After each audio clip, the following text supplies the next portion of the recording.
Sam Howell, who finished today 31 for 45, 255 yards, one touchdown throwing the football, also one touchdown running. Was picked off 3 times, sacked 4 times in the game. Time for our How eval. EB, why don't you lead it off?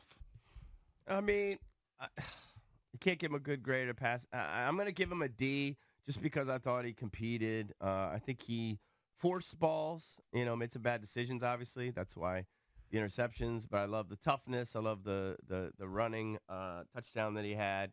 And I actually thought he was going to come back and we were going to, steal the game late. But he forced it, 3 turnovers. If you want to give him an F, I'm sure you guys probably will. That's fine. I'll give him a D, though. I thought he competed. We got outwinked. They just pressured him, and he made bad decisions. Wink is 2-0 against Bieniemy in the head-to-head coordinator matchup. But I give him a D. I give him a D. I gave him a D-. Had an inspiring run where he bounces off of 2 guys. Yeah. I thought that was a big play. Didn't have a touchdown pass. But bad decisions. I went back and looked at the interceptions. The second interception, he was rolling to the right and tries to go deep. Mm-hmm. Maybe he was hit. The third one, he said after the game he was trying to throw it out of bounds. Clearly he was trying to. If you're trying to throw it out of bounds, you got to be able to get the ball out of bounds. And then the first one was weird to me, and they explained it on the broadcast. I don't know if they were right or not, but Logan Thomas was close to De'Ami Brown. It was 2 receivers really close to each other. Now, I thought Hal threw it too much on a line and didn't throw it high enough on a deep ball like that. Yeah, it wasn't a great throw. But I think said Logan it was Thomas, the right read. Yeah, they said Logan Thomas was supposed to clear out. Instead, he was going vertical. It wasn't great, but it was look, like in the punt. end, it's 3 interceptions, and we're going to get into where you think Sam Howell is. If you're convinced he's the guy long term, he does lead the NFL now in interceptions with 12. So I'll give him a D-. Cakesy?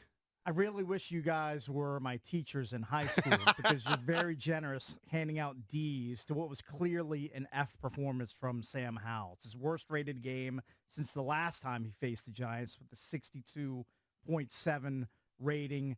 3 picks, including the mind-numbing one at the end that sealed the deal. I'm sorry, that's an F. It's bordering on an F-, but it definitely is an F for me. I think you guys are a little bit light on Sam Howell there. That was an F performance yesterday. I gave him a D- because he did make a couple plays. Sometimes you'll see quarterbacks in the NFL who don't even make any positive plays. He did have 2 touchdowns in the game, 1 rushing, 1 passing. So, but I get why you would give him an F. If you want to chime in, 800-636-1067. The week before, this is why I would maybe give him an F. And I give him a D- again because of 2 positive plays. It's because the week before, a team put up 620 yards against that defense. Right. It's not like the Giants have this suffocating turnover machine defense. Now, they do against the Commanders, apparently. Well, you could see Thibodeau. I mean, we make him look like a Hall of Famer every time we play him. He had his way with Leno. They had to have, and they pointed it out, they had to have a guy chipping every play from the second half on. Did you see the trash talk that apparently he gave to Leno at halftime? I forget exactly what it was. He said something like, "Thanks for getting me to double digits." No, I think he said thank you at halftime. Yeah. And Leno said, why? Yeah. He said, because I'm going to get it to 10 sacks. Yeah, you got me to double digit sacks. Yeah. I mean, it's embarrassing. What are you going to do? But you give him whatever you want. You give him an F, give him a Z. It doesn't matter. They lost the game. He didn't play well. Quarterbacks are not bad games. We'll get into it at 7:20. Yesterday, you had C.J. Stroud, who's been, the talk of the league, going to win Rookie of the Year. He had 3 interceptions. Jared Goff, who did lead them to a comeback win, he had 3 interceptions. So the hard part for me to grasp is the Giants' dominance of the Commanders. They're a bad team. And they're 3-8 with 2 wins against the Commanders. The weirdest part about it is, for a while, the storyline and the narrative was, well, Daniel Jones just owns this team. But then it happens with Tyrod Taylor and Tommy DeVito. It's not just a Daniel Jones thing. It's the Giants just have a recent dominance of the Commanders, no matter who's under center for them. But remember, and it's frustrating. It's not just like Sam. Sam played poorly, doesn't deserve to win. Oh, it's a whole group effort. But I'm not putting all the blame Pringles, on Sam. Fumbling coming out. I actually was still in my garage. I was talking to my daughter. She was hitting golf balls in my garage. I came out. I was like, wait a second. We're supposed to have the ball. What happened? 20 seconds have passed. We don't have the ball. We missed Antonio Gibson, who's been a good kick returner. And then Logan Thomas fumbling. It's just too many mistakes all around. All the way around. Yeah. And I just sat there just kind of befuddled the whole time. Not too much emotion. Season was over last week. You're beaten down. Yeah, beaten down. My advice beaten down, been there before. My advice to Commanders fans is on Thanksgiving, don't let the Commanders overtake what's supposed to be a fun day. Like, you can watch it, but don't get too heavily involved with it. People will watch it from a distance. Watch it out of the side of your eye, like while you're hanging out with your family and friends. No one's going to be emotionally invested in it. Everyone's just going to watch it and expect the worst. And so if anything good happens, you go, oh, that's pretty good, and you'll get some more mashed potatoes. But nobody's going to expect any dubs. I think good things are going to happen for the Cowboys offense because what they do, especially this year, they beat up on bad teams. They beat up on the Carolina Panthers yesterday. I would guess more of the same is coming this Thursday.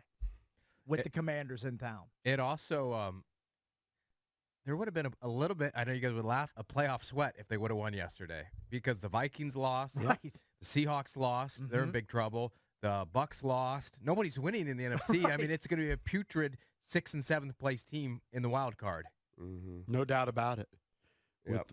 With Russell Wilson and the Broncos pulling out that win, the Vikings are 6-5. All right, let's go to Paul in D.C. Paul, what's up, buddy? You're on with the Junks. Hey, what's going on, fellas, man? It's always good to get talk, man. Hey, I think that was one of the worst games I've seen Howell play, man. I called that one of them cocky games, man. Like he thought he could do things that he wouldn't do, or even they just can't solve the Giants, man. But I tell you what, man, I'm tired of watching this guy partying, man, while we being miserable, man. I don't do no betting when it comes down. I'm just a regular old fan, but I'm telling you, hey, man, it's time to make some moves, man. One thing Did they show images of him in the suite getting hammered? Did they do that again? I just saw pregame him talking to. He was with pregame. Chick Hernandez did a piece where he was pregame with his. Did you see him during the game, Paul? Showing his buddies around and everything. That's cool and everything, man. But you got a fan base here, man. I'm tired of watching them party, man. Right. Yeah, you want wins. The one thing I'll say is, I listened to Logan Paulson after the game. I watched him do a show with B. Mitch on YouTube. He's usually very even-keeled. And both of them pointed out, I think B. Mitch was pointing this out, that, in the first game, the Giants defense really came at Sam Howell, and the blitzers would show up, and you knew they were coming. They came at him, and they weren't prepared. So in this game, they actually had a lot of guys who looked like they were going to blitz, and then they backed off, and the front four dominated the offensive line. Like, it was a bad game for the offensive line. Now, Howell was sacked just 4 times, not 6, but that maybe confused the offense. I'm sure. Because instead of the blitzers, these guys were showing blitz and then backed off. I'm sure. Yeah, I'm sure. Hey, you got to be prepared for all the looks the defense is going to throw at you, and apparently yesterday they were not prepared for it.